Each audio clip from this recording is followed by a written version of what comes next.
राधे राधे सभी लोग को। हर हर महादेव। क्या सुनाने वाली दीदी आप बताइए। उसकी चर्चा की। हर हर महादेव। मैं उर्मिला गोस्वामी अपने उर्मिला अनिता ऑफिशियल चैनल में आप सभी का स्वागत करती हूँ। और आइए यहाँ देखिए कि गुरु का मंच लगा हुआ है, सभी गुरु बहनें आई हुई हैं और हम लोग भी आए हैं शिव चर्चा गीत गाने के लिए। छोटी सी शिव चर्चा गीत आप लोगों के मनोरंजन के लिए लाई हूँ। अगर गीत पसंद आती है तो लाइक सब्सक्राइब शेयर जरूर कीजिएगा। अगर चैनल पर नए हैं तो चैनल को एक बार सब्सक्राइब कर लीजिए कि कोई भी मैं गाना अपलोड करूँ तो सबसे पहले नोटिफिकेशन आप लोगों को मिले। और आइए, एक मेरी बहन है, छोटी बहन देख रही हैं आप लोग, और कैमरे में फ्रेम में हैं दिख रही हैं, और इनका चैनल है रीता यादव गुरु शिष्या। एक बार इनके चैनल को भी सर्च कीजिए, बहुत अच्छे अच्छे भजन सुनने को मिलेगा। और आप लोगों से विनम्र निवेदन है, अनुरोध है कि आप लोग कमेंट में हर महादेव लिखना न भूलिए। तो आइए, बहुत प्यारी सी शिव चर्चा गीत सुनाने हम लोग जा रहे हैं।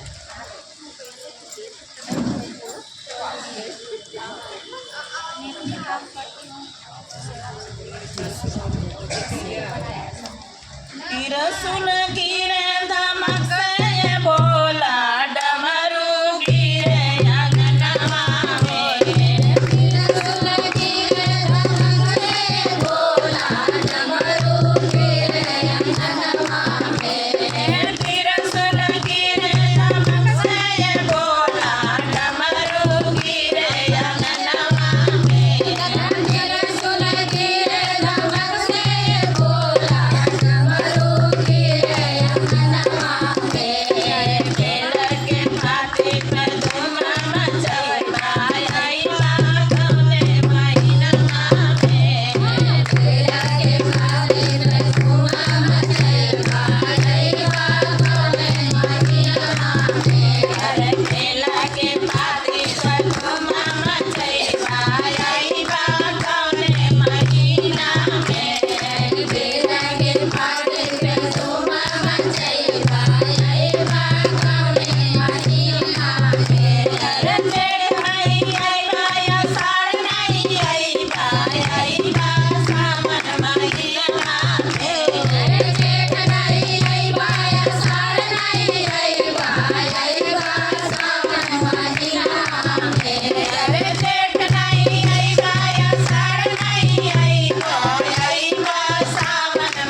की भजन कैसे लगी कमेंट बॉक्स में आप लोग जरूर बताइएगा। कमेंट बॉक्स में हर हर महादेव लिखना न भूलिए। फिर